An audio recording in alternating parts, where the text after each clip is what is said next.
All right, look how fast this thing starts up.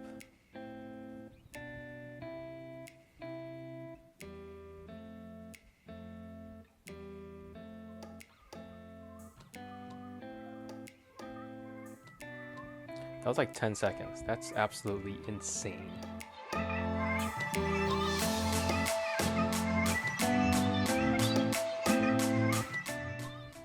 Hey guys, what's up? This laptop is a $200 laptop that I got from Walmart. And you know what? This thing's actually pretty decent at light gaming, and it only cost me $200. So I'm going to show you everything that's good and bad about this laptop, as well as where you can buy it, which is from Walmart, and we'll see what we got.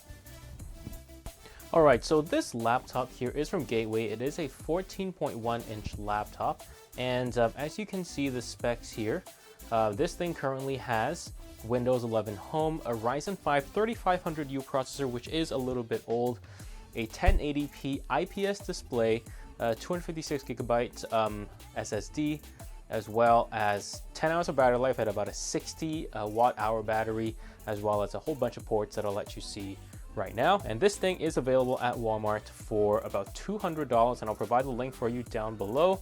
There are 4 versions here. You have the red version, which is the one I have. You also have the green version, or the gray, which is actually a bit more expensive, and then finally the blue. So this laptop here is not going to win any awards. The entire body of the laptop is plastic. As you can see, there is a ton of flex on the top of the laptop, and you flip it over to the bottom and it's the exact same thing. You can see how much flex there is on the laptop. The body of the laptop is plastic, and it's not very sturdy. When you're holding it, for example, if you're holding it from the hinge part like this, it feels okay, but when you hold it from this part, you can actually feel and hear that it starts crackling. So listen to this. So yeah, in terms of build quality, this thing is not going to win any awards. It's actually not very good. But again, this thing did cost me $200, so what can you expect from that? All right, and in terms of connectivity, this thing's actually quite good. You have a DC power in here, that's your charging port. You have a USB 3.0, I believe. You have an HDMI 1.4 port, so it's not 2.0 as far as I can tell. And then there's also a USB-C here. This one does not support power, unfortunately. And I don't know what that is, but I think that is an indicator light there. And then if we flip it over to this side, we have another USB port, a headphone jack, as well as a micro SD card slot. And this slot here is actually kind of annoying. Let me show you why. So the problem with this SD card slot is that if you try and put a micro SD in here, then this thing, oh sorry, the wrong way, I gotta put it upside down like this, and then you push it all the way in. The clicking mechanism that keeps it in place is so deep that you have to push it so deeply in that you cannot even do it with your fingers. You need to either have very long fingers, or you need to use a pen of some sort to push it all the way in, otherwise it doesn't click in. Taking it out is easier, but otherwise that is a pet peeve of this. It's impossible to put in without a long pointy stick, but you can take it out if you need, but otherwise the SD card slot works. Opening up the laptop here, you cannot really do it with one hand, but then again, I don't expect it to be able to open with one hand just because this is a very cheap laptop. Probably the worst part of this laptop is actually the keyboard. These keys here are very cheap. They're not backlit. All these are stuck on with those, cheap stickers. The worst part about this keyboard is actually that it skips letters if you type a little too fast. Now, I can type. My maximum is about 100 words per minute, so I'm not like super fast. If I'm going anything above 70 words per minute, then it starts skipping keys, especially if you don't hit it hard enough. So that's probably the biggest pet peeve of this laptop. There is, flex in the keyboard deck, as you can see over here as well. And you also have your trackpad, which is actually not a bad trackpad at all. In fact, I'll go through it a little bit more, but there's cheap trackpads actually can be quite good. And we have 3 LED notification lights here, and then a power button on that I'm going to turn on, and then we're going to see what happens. So this trackpad also has a fingerprint sensor that works quite well. So there we go. Very fast, no fuss, no muss. So let's show you the scrolling capabilities of this trackpad over here. So I'm just going to go to Gateway. And you'll see that the two-finger scroll is it's pretty smooth. So obviously it's a little bit, there is a difference between this and like a MacBook or a Dell XPS 13, but it's perfectly serviceable for, I would say, 90% of people, including for me. And I won't say I'm a power user. I mean, I am a power user, but I'm not too fussy about a trackpad. Now, the other thing that's good about this trackpad is that if you go to a more expensive laptop, for example, let's say you spend 400 or 500 bucks on a laptop, then they start giving you glass trackpads. And glass trackpads, while they could seem smoother, well, they are smoother, but it's also harder for your fingers to glide over them because glass is naturally stickier than plastic is. And because this is such a quote-unquote cheap plastic, the plastic actually allows your finger to glide across it very easily. No matter if your fingers are dry, your fingers are wet, anything, it doesn't matter. It's going to glide fairly well. Accuracy is okay.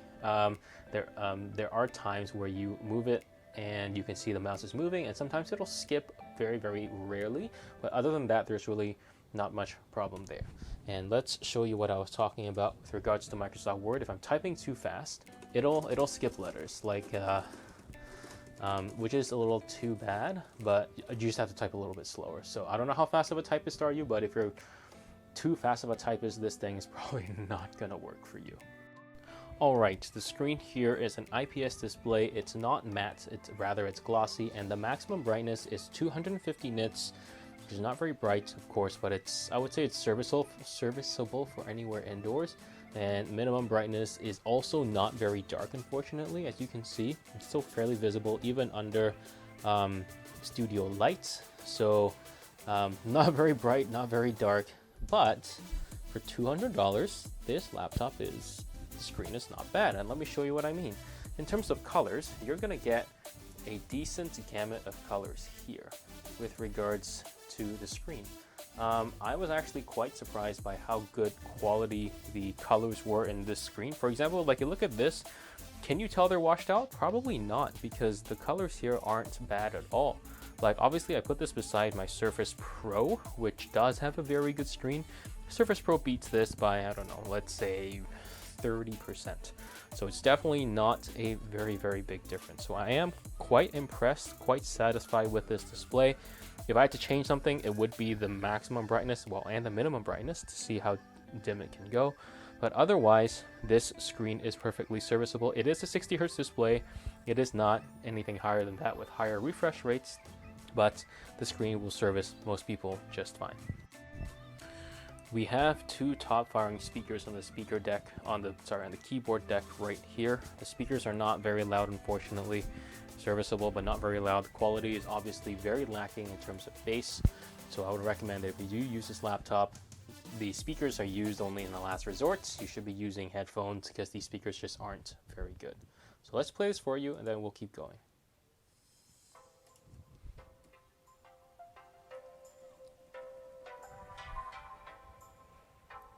I mean, it's barely louder than my phone. No, it's softer than my phone.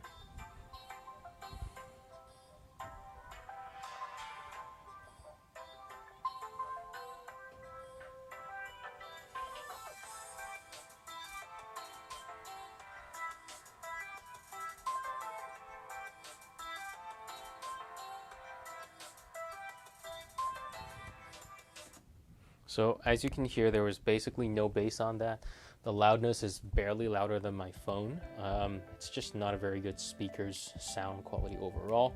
Now, in terms of the audio quality for meetings, for example, whether you're opening Skype, Messenger, Teams, etc., the sound, your voice quality is actually not bad. It's obviously not great, but it's good enough that most people won't notice you're on a really crappy laptop. And next we're going to talk about battery life, which is probably the most surprising thing on this laptop. The battery life is, it's quite good. I'm just completely blown away by this. This estimate here, 4 hours and 6 minutes, that's actually not right. I was able to get, what brightness am I on? So I'm about 75% brightness. I was able to get 6 to 7 hours of battery life out of this laptop. This is a $200 laptop. Could get 6 or 7 hours of battery life, and if I lowered the brightness down to, let's say, 25%, which is a little hard to see unless you are in a not so well lit environment, you know, but it was, I could get upwards of 9 hours, and this is, you know, Chrome browsing. This is everything like that. It's really not bad, and that's probably why it's 4 hours and 6 minutes, because my power mode is on best performance. If I go to balanced, that should change dramatically. So again, I'm very satisfied with the battery life here. The battery size is respectable, which is why you're going to get such good battery life out of this laptop, this cheap laptop, just because it is a 60 watt-hour battery, which is unheard of in such a cheap laptop, which is why I'm so satisfied with the battery life here.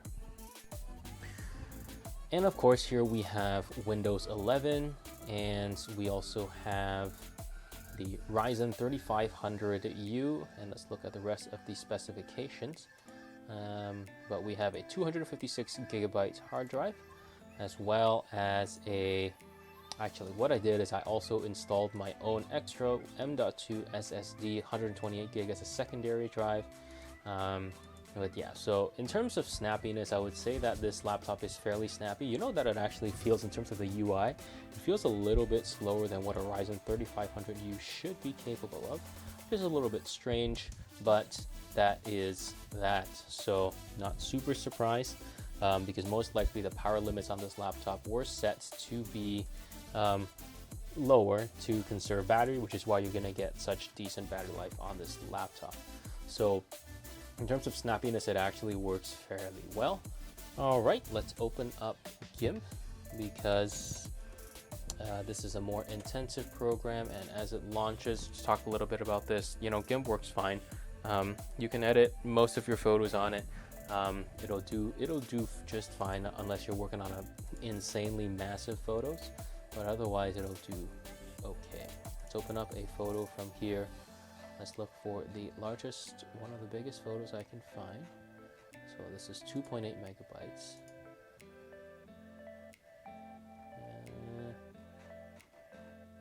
Okay, we'll do that. We'll open this one. And this is a 4000 by 4000 picture. And so what we'll do is we will apply some filters to this, and you'll just see how fast they take, or some colors. We'll change the brightness and contrast on this puppy. So you can see that was pretty fast. Most of the time, slower laptops, they'll kind of change line by line, but as you can see, this does it almost instantaneously. And again, this is still on balanced power mode, so it's not on full power mode. So if you turn it to full power mode, it'll do even better. So if you do, like, let's say a Gaussian blur, and that did nothing because I did not. Let's do this. There we go. So as you can see, that was instantaneous as well. So you want to use GIMP, you can do so with no problem. So next is opening up DaVinci Resolve, and DaVinci Resolve actually works quite decently. Scrubbing through, let's say, 1080p timeline, you can actually do so with not much problem at all. Exporting does take a little long because this laptop will constantly throttle down when it gets too hot, and then as it cools down, the speed will go back up again. So it's finally loading, but as you can see, scrubbing through the timeline is quite smooth. Of course, loading does take longer because this thing only has 8 gigabytes of RAM. But yes, you can do many things on this laptop, including video editing, not 4K, mind you, but scrubbing through 1080p, that's not going to be a problem at all. Alright, and in terms of gaming, actually I could play CSGO at low settings on 1080p at approximately 45 to 60 frames a second, which is actually not bad. So quite impressed with this laptop. Obviously, if you're going to be playing with more intense games, it'll most likely not work, but otherwise, if you're playing less intense games, whether it's this or you're playing Stardew Valley, that should work no problem at all. So if you want to game on this laptop, the 3500U, that should work as well, so no problem there. And lastly, as you can see, the camera here is 720p, I believe, and it's a pretty poor quality one because I'm decently well lit, and you can see how much grain there is on the video as well. But otherwise, I mean, it works well enough for Skype or Zoom or whatnot. So you do have a camera, it's not very good, and that's that. Alright, so what do I think about this laptop? Honestly, I'm very happy with my purchase. This thing cost me $200. It's obviously not a perfect laptop. There's downsides to this. For example, there's a lot of flex in a lot of the material because it's not a very well-built laptop. The keyboard does skip letters if you're typing too fast. The SD card slot is so deep you can barely push it in. The screen's not super bright. The sound quality is pretty bad. But for $200, this is probably the most complete laptop you can find that will satisfy as many of your needs as possible with the least compromise as possible. So I really do highly recommend you try getting this. I got it at $200. It should be on sale again on Black Friday, so do keep your eye out for that. But otherwise, yeah, let me know what you think about this laptop. Thank you for watching, and I'll see you guys in the next one.